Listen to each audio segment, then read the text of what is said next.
Assalamualaikum warahmatullahi wabarakatuh. Di Sukabumi, sebuah kabar mengejutkan tiba-tiba membuat warga gempar. Seorang pedagang sate yang selama ini dikenal ramah ternyata menyimpan rahasia yang mengerikan. Polisi menemukan 43 tengkorak manusia di gudang rumahnya, memunculkan dugaan bahwa sate yang dijualnya selama ini bukan berasal dari daging biasa. Kota kecil itu langsung dipenuhi rasa takut dan penasaran. Bagaimana mungkin semua ini terjadi tanpa disadari siapapun? Sholawat dan salam semoga tercurah kepada Nabi Muhammad SAW. Sebelum menyimak kisah ini, mari kita bersholawat sejenak, semoga hati kita diberi ketenangan dan hidayah oleh Allah. Pagi itu, kota Sukabumi yang biasanya tenang mendadak berubah menjadi penuh kegelisahan. Berita mengejutkan menyebar begitu cepat, dari pesan berantai di ponsel warga, dari siaran radio lokal, hingga dari obrolan di warung kopi pinggir jalan. Orang-orang membicarakan hal yang sama dengan wajah pucat dan suara berbisik. Polisi menemukan puluhan tengkorak manusia di rumah seorang pedagang sate. Bukan hanya satu atau dua, melainkan 43 tengkorak. Angka itu membuat siapapun yang mendengarnya merinding. Tidak butuh waktu lama sebelum berita tersebut menjadi topik utama di seluruh kota. Orang-orang berhenti bekerja sejenak hanya untuk membicarakan kejadian itu. Sebagian tidak percaya, sebagian lagi takut, dan yang lainnya hanya bisa terdiam membayangkan betapa mengerikannya kejadian tersebut. Awalnya berita itu terdengar seperti cerita yang dilebih-lebihkan. Banyak warga mengira itu hanya rumor yang biasa muncul di media sosial. Namun ketika mobil polisi, garis pembatas berwarna kuning, dan puluhan wartawan benar-benar terlihat di depan sebuah rumah sederhana di pinggiran kota, semua orang mulai menyadari bahwa ini bukan sekadar kabar angin. Rumah itu tampak biasa saja. Ket temboknya mulai pudar, halaman depannya kecil, dan di samping rumah terdapat gudang tua yang jarang diperhatikan orang. Selama bertahun-tahun, rumah itu hanyalah salah satu dari banyak rumah di lingkungan tersebut. Tidak ada yang menyangka bahwa di balik tembok yang sederhana itu tersembunyi rahasia yang begitu gelap. Dalam waktu singkat, jalan kecil di depan rumah itu dipenuhi oleh warga yang penasaran. Mereka berdiri di balik garis polisi, berusaha melihat apa yang sedang terjadi. Beberapa orang menutup hidung karena aroma tidak sedap yang sesekali terbawa angin dari arah belakang rumah. Wartawan sibuk menyiapkan kamera dan mikrofon, melaporkan setiap perkembangan yang terjadi. Lampu kamera berkedip-kedip, suara bisikan warga bercampur dengan perintah para petugas yang berusaha menjaga ketertiban. Semua orang ingin tahu satu hal, siapa pemilik rumah itu dan bagaimana puluhan tengkorak manusia bisa berada di sana. Ketika polisi akhirnya memberikan keterangan awal kepada wartawan, suasana semakin tegang. Seorang perwira polisi menjelaskan bahwa tengkorak-tengkorak itu ditemukan di dalam gudang belakang rumah. Gudang tersebut terkunci rapat dan dipenuhi karung-karung besar yang awalnya diduga berisi barang bekas. Namun setelah diperiksa, isi karung-karung itu membuat para petugas terdiam. Satu persatu tengkorak manusia ditemukan. Jumlahnya terus bertambah hingga akhirnya dihitung mencapai 43. Para petugas yang berada di lokasi bahkan sempat kesulitan menahan rasa kaget mereka. Beberapa di antara mereka belum pernah menangani kasus yang begitu mengerikan sepanjang karirnya. Namun hal yang paling mengejutkan bukan hanya penemuan tengkorak itu. Yang membuat warga benar-benar tidak percaya adalah identitas pemilik rumah tersebut. Rumah itu milik seorang pedagang sate yang sangat dikenal oleh warga sekitar. Namanya Pak Rashid. Ia sudah berjualan sate selama bertahun-tahun di sebuah gerobak sederhana di dekat pasar malam. Banyak orang mengenalnya sebagai sosok yang ramah dan murah senyum. Anak-anak sering menyapanya ketika ia lewat mendorong gerobak, dan para pelanggan tetap selalu memuji rasa sate buatannya yang katanya sangat empuk dan lezat. Tidak pernah ada yang membayangkan bahwa pria yang selama ini mereka kenal dengan baik bisa terlibat dalam rahasia yang begitu mengerikan. Kini, seluruh kota Sukabumi mulai dipenuhi satu pertanyaan yang sama, apa sebenarnya yang telah terjadi di balik warung sate Pak Rashid? Setelah area rumah diamankan, tim penyidik mulai melakukan pemeriksaan lebih mendalam di tempat kejadian perkara. Polisi mengenakan sarung tangan, masker, dan pakaian pelindung sebelum memasuki gudang di belakang rumah Pak Rashid. Gudang itu tampak tua dan lembab. Dindingnya dipenuhi noda hitam akibat kelembapan, sementara lantainya sebagian tertutup tanah dan debu. Cahaya lampu senter menyapu setiap sudut ruangan. Di sana terlihat beberapa rak kayu tua, tumpukan karung plastik besar, dan beberapa alat yang tampak seperti peralatan dapur yang sudah lama tidak dibersihkan. Setiap benda di ruangan itu diperiksa dengan hati-hati. Para penyidik tahu bahwa tempat ini mungkin menyimpan banyak petunjuk penting tentang apa yang sebenarnya terjadi selama bertahun-tahun. Ketika karung-karung plastik itu dibuka satu persatu, suasana di dalam gudang menjadi semakin mencekam. Beberapa petugas saling berpandangan dengan wajah tegang. Tidak ada yang berbicara banyak, hanya suara resleting plastik dan langkah kaki yang terdengar di ruangan sempit itu. Di dalam karung-karung tersebut ditemukan tulang-tulang manusia yang sudah dipisahkan dan dibersihkan. Tengkorak-tengkorak itu disusun tidak beraturan, seolah-olah hanya disimpan begitu saja tanpa rasa bersalah. Seorang petugas forensik mencatat setiap temuan dengan teliti. Setiap tulang diberi nomor dan dimasukkan ke dalam kotak bukti. Proses itu berlangsung lama karena jumlahnya tidak sedikit. Semakin banyak yang ditemukan, semakin jelas bahwa kasus ini bukan kejahatan yang terjadi sekali saja, melainkan sesuatu yang sudah berlangsung dalam waktu yang sangat lama. Di luar rumah, para tetangga terus berdatangan. Mereka berdiri berkelompok sambil berbisik-bisik, mencoba mengingat kembali kejadian-kejadian kecil yang dulu terasa biasa saja. Beberapa mulai merasa merinding ketika mengingat hal-hal yang sebelumnya tidak pernah mereka pikirkan. Seorang tetangga tua bernama Pak Darto mengaku bahwa ia pernah melihat Pak Rashid membawa karung besar ke dalam gudang pada malam hari. Namun saat itu ia tidak terlalu memperhatikan karena mengira karung tersebut hanya berisi bahan makanan untuk berjualan. Dia memang sering pulang larut malam setelah berjualan, kata Pak Darto kepada wartawan. Kami pikir itu hal biasa. Tidak ada yang mencurigakan.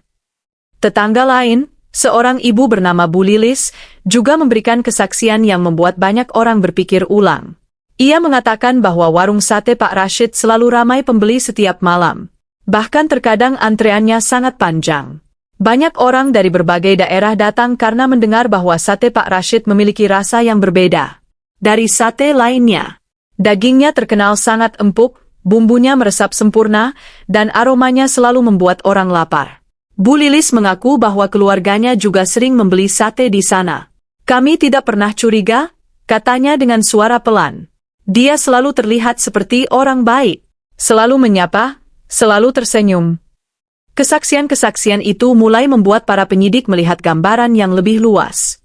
Mereka mulai menelusuri catatan laporan orang hilang di Sukabumi dan daerah sekitarnya selama beberapa tahun terakhir.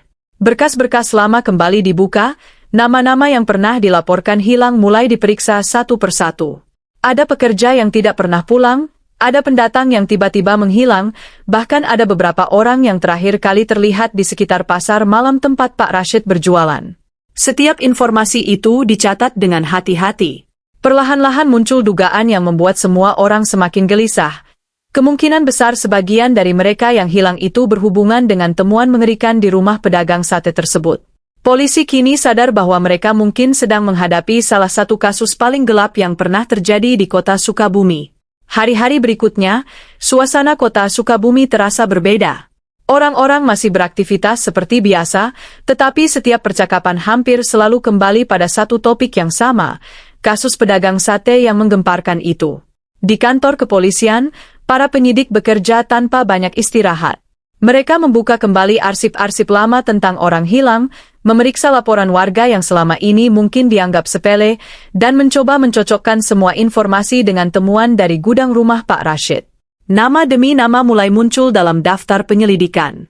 Ada yang dilaporkan hilang 5 tahun lalu, ada yang 3 tahun lalu, bahkan ada yang baru beberapa bulan menghilang tanpa jejak. Semua kemungkinan diperiksa. Setiap petunjuk sekecil apapun menjadi sangat penting dalam kasus yang begitu besar ini. Sementara itu, tim forensik bekerja dengan sangat hati-hati memeriksa tulang-tulang yang ditemukan. Setiap tengkorak diberi kode dan dicatat dalam laporan resmi. Proses identifikasi bukan hal yang mudah, karena sebagian besar tulang sudah lama tersimpan dan banyak yang mengalami kerusakan. Namun para ahli tetap berusaha menemukan petunjuk melalui bentuk tulang, sisa-sisa jaringan, dan metode ilmiah lainnya. Di sebuah ruangan khusus laboratorium, meja-meja dipenuhi kotak bukti, foto, dan catatan penelitian. Suasana di sana selalu sunyi, hanya terdengar suara alat-alat laboratorium dan percakapan pelan para ahli. Mereka sadar bahwa di balik setiap tengkorak itu mungkin ada sebuah keluarga yang selama bertahun-tahun menunggu kabar tentang orang yang mereka cintai. Di sisi lain kota, warung sate milik Pak Rashid kini berdiri kosong. Gerobak kayu yang biasanya dipenuhi asap dari bara arang sekarang tertutup debu. Bangku-bangku plastik tempat pelanggan duduk tampak terbalik dan tidak terpakai. Beberapa orang yang lewat di jalan itu masih berhenti sejenak menatap warung tersebut dengan perasaan aneh. Bagi banyak warga, tempat itu dulunya adalah lokasi yang penuh kehidupan. Orang-orang datang untuk makan, bercanda, dan berbincang sampai larut malam. Namun sekarang, setiap orang yang melihat warung itu hanya bisa membayangkan kemungkinan yang mengerikan tentang apa yang sebenarnya mereka makan selama ini. Kisah tentang sate Pak Rashid pun mulai menyebar lebih luas, bahkan sampai ke kota-kota lain. Banyak orang yang dulu pernah menjadi pelanggan tiba-tiba merasa takut dan bingung. Beberapa dari mereka datang ke kantor polisi untuk memberikan informasi. Ada yang mengingat bahwa Pak Rashid sering membeli bahan makanan dalam jumlah besar dari pasar, tetapi tidak pernah terlihat membawa banyak daging saat pulang. Ada juga yang mengatakan bahwa terkadang Pak Rashid menutup warungnya selama beberapa hari tanpa alasan jelas. Semua kesaksian itu dicatat oleh penyidik. Walaupun sebagian tampak seperti detail kecil, bagi polisi setiap informasi bisa membantu menyusun gambaran yang lebih jelas tentang apa yang sebenarnya terjadi. Namun pertanyaan terbesar masih belum terjawab, di mana Pak Rashid sekarang? Setelah penemuan di rumahnya, pria itu tidak ditemukan di tempat biasa ia berjualan. Polisi mulai menyebarkan informasi dan melakukan pencarian di berbagai tempat. Foto Pak Rashid muncul di berita televisi dan media online. Banyak warga yang mulai memperhatikan setiap wajah yang mereka lihat di jalan. Ketegangan perlahan meningkat di seluruh kota. Sampai suatu malam, ketika pasar malam di Sukabumi kembali ramai seperti biasa, beberapa petugas yang sedang melakukan patroli melihat seorang pria berdiri di dekat gerobak sate yang tertutup kain. Ketika lampu jalan menerangi wajahnya, para petugas langsung saling berpandangan. Pria itu adalah Pak Rashid. Dan malam itu, di tengah keramaian pasar malam, kisah gelap yang selama ini tersembunyi akhirnya mulai terungkap. Malam di pasar malam Sukabumi itu sebenarnya tidak berbeda dari biasanya. Lampu-lampu warna-warni menggantung di sepanjang jalan, suara musik dari wahana permainan terdengar bercampur dengan tawa anak-anak dan pedagang yang menawarkan dagangannya. Aroma berbagai makanan memenuhi udara, gorengan panas, jagung bakar, dan sate yang biasanya menjadi salah satu hidangan favorit pengunjung. Namun malam itu, suasana berubah dalam hitungan detik ketika beberapa petugas polisi yang sedang berpatroli melihat seorang pria berdiri di dekat gerobak sate yang tertutup kain. Pria itu mengenakan jaket lusuh dan topi yang ditarik rendah menutupi wajahnya. Ia tampak gelisah, sesekali menoleh ke kiri dan kanan seperti seseorang yang sedang menunggu sesuatu. Ketika salah satu petugas memperhatikan wajahnya lebih jelas di bawah cahaya lampu jalan, jantungnya langsung berdegup kencang. Tidak salah lagi, pria itu adalah Pak Rashid. Tanpa membuat keributan, para petugas segera mendekat dari beberapa arah. Mereka tidak ingin membuat pengunjung pasar malam panik. Namun Pak Rashid sepertinya menyadari sesuatu.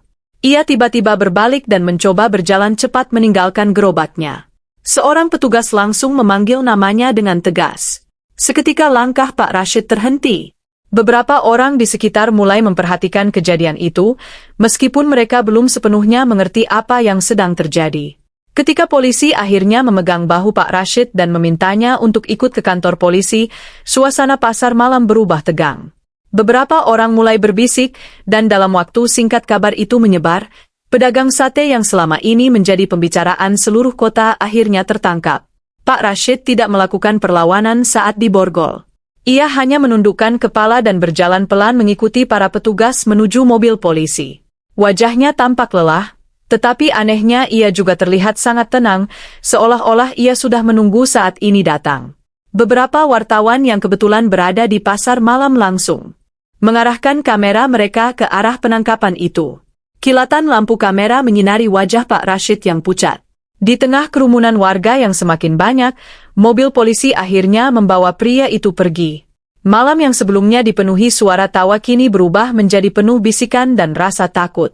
Di kantor polisi, Pak Rashid dibawa ke ruang interogasi. Ruangan itu sederhana, hanya berisi meja, beberapa kursi, dan lampu terang yang menggantung di langit-langit. Seorang penyidik senior duduk di seberang Pak Rashid, menatapnya dengan serius. Untuk beberapa saat tidak ada yang berbicara. Hanya suara kipas angin yang berputar pelan di sudut ruangan. Akhirnya penyidik itu membuka map berisi foto-foto temuan dari gudang rumah Pak Rashid. Satu persatu foto itu diletakkan di atas meja. Tengkorak-tengkorak manusia yang ditemukan di karung plastik kini terlihat jelas di hadapan mereka. Penyidik itu kemudian bertanya dengan suara tenang, "Pak Rashid, kami menemukan 43 tengkorak di gudang rumah Anda. Bisakah Anda menjelaskan bagaimana semua itu bisa ada di sana?" Pak Rashid tidak langsung menjawab. Ia menatap foto-foto itu cukup lama, seolah-olah sedang mengingat sesuatu yang jauh di masa lalu. Kemudian ia menarik napas panjang. Ketika akhirnya berbicara, suaranya terdengar pelan tetapi jelas. Ia mengakui bahwa semua tengkorak itu memang berasal dari orang-orang yang pernah menjadi korban pembunuhan. Pengakuan itu membuat para penyidik saling berpandangan. Namun yang lebih mengejutkan lagi adalah ketika Pak Rashid mengatakan bahwa sebagian dari korban tersebut adalah orang-orang yang menurutnya tidak akan dicari siapapun. Kata-kata itu membuat ruangan interogasi mendadak terasa lebih dingin. Di luar ruangan, para petugas yang mendengar pengakuan awal itu mulai menyadari bahwa kasus ini jauh lebih gelap daripada yang mereka bayangkan sebelumnya. Kabar tentang pengakuan Pak Rashid segera menyebar ke seluruh kota. Tidak butuh waktu lama sebelum halaman kantor polisi dipenuhi oleh wartawan, warga, dan keluarga orang-orang yang pernah dilaporkan hilang. Banyak dari mereka datang dengan harapan sekaligus ketakutan. Harapan bahwa akhirnya mereka akan mendapatkan jawaban, dan ketakutan bahwa jawaban itu mungkin adalah kenyataan yang sangat menyakitkan. Polisi pun mulai bekerja sama dengan tim forensik untuk mengidentifikasi tengkorak-tengkorak yang ditemukan. Setiap tulang diperiksa dengan sangat teliti. Prosesnya panjang dan membutuhkan kesabaran, karena beberapa tengkorak sudah sangat lama tersimpan dan sulit dikenali. Namun bagi para keluarga korban, setiap hari menunggu terasa seperti tahun yang sangat panjang. Sementara itu, penyelidikan terhadap Pak Rashid terus berlangsung. Para penyidik berusaha memahami bagaimana seorang pedagang sate yang tampak biasa bisa melakukan kejahatan yang begitu besar selama bertahun-tahun tanpa diketahui siapapun. Dalam beberapa kesempatan interogasi, Pak Rashid menjawab pertanyaan dengan suara datar. Ia tidak berusaha membela diri, tetapi juga tidak menunjukkan penyesalan yang jelas. Sikapnya yang tenang justru membuat banyak orang merasa semakin tidak nyaman. Beberapa penyidik bahkan mengaku bahwa berbicara dengan Pak Rashid terasa seperti berbicara dengan seseorang yang sudah lama hidup dengan rahasia gelapnya sendiri. Namun di luar kantor polisi, tekanan dari masyarakat semakin besar. Banyak warga menuntut agar kasus ini diselesaikan secepat mungkin dan pelaku dihukum seberat-beratnya. Demonstrasi kecil sempat terjadi di depan kantor pemerintahan kota. Warga membawa spanduk dan meneriakkan tuntutan keadilan bagi para korban. Di sisi lain, keluarga orang hilang juga meminta agar proses identifikasi dilakukan dengan hati-hati agar tidak terjadi kesalahan. Polisi berada di tengah situasi yang sulit.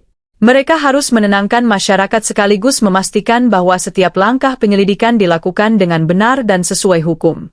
Akhirnya, setelah berminggu-minggu kerja keras, beberapa tengkorak berhasil diidentifikasi melalui pemeriksaan forensik. Hasil tersebut membawa kelegaan sekaligus kesedihan bagi keluarga korban. Setidaknya mereka kini mengetahui apa yang sebenarnya terjadi pada orang yang mereka cintai. Dengan bukti yang semakin lengkap, berkas kasus Pak Rashid pun disusun untuk dibawa ke pengadilan. Proses hukum dimulai, dan perhatian masyarakat tertuju pada persidangan yang akan menentukan nasib pedagang sate tersebut. Bagi banyak orang, persidangan itu bukan hanya tentang menghukum seorang pelaku, tetapi juga tentang memberikan keadilan bagi puluhan korban yang tidak lagi bisa bersuara. Beberapa bulan kemudian, setelah melalui proses persidangan yang panjang, pengadilan akhirnya menjatuhkan hukuman berat kepada Pak Rashid. Keputusan itu disambut dengan campuran perasaan lega dan sedih oleh masyarakat. Kasus yang selama ini menghantui kota Sukabumi akhirnya menemukan titik akhir dalam proses hukum.